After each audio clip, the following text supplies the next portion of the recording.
Well, and with that, Scott, too, talking about different things that are happening around campuses, we got two new members in the Horizon League. So with Robert Morris and Fort Wayne joining the conference, um, those two have really, especially I think Robert Morris. That's a wonderful addition. You bring in the Pittsburgh market, but tell me what went into adding those two schools and how that now will affect the Horizon League landscape.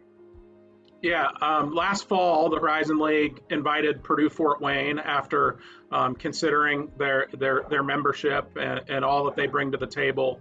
And then Robert Morris will also join the league, and that one materialized pretty quickly here in the spring. And our Athletics Directors Council and ultimately the Horizon League Board evaluated those two institutions and what they bring academically, what they bring from a geographic footprint perspective, what they bring from an athletic perspective, especially around men's basketball. Both institutions have strong men's basketball programs that we think help the profile of our league in terms of competitiveness moving forward. I certainly look forward to working with my colleagues, Kelly Harley Hutton at Fort Wayne, and Chris King, who I've known for quite some time, as we've navigated our way through the industry at Robert Morris. I've enjoyed working with both of them so far, especially in our discussions on how do we get fall sports and our sport season started.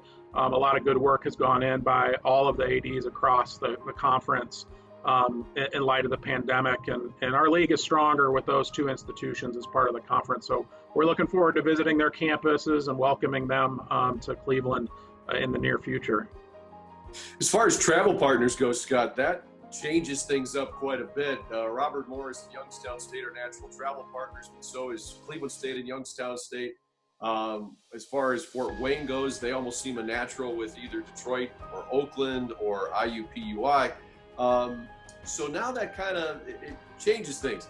Would it be, could we see maybe a three-team pool of travel partners? I mean, obviously in the East, you'd see like CSU, YSU, RMU. Would you stay with two, or do travel partners get eliminated altogether? Yeah, we're working through all the mechanics of the various schedules. Some of that answer depends on the sport and which institutions across the conference sponsor each of the individual sports. So you may not see it look exactly the same in every single sport.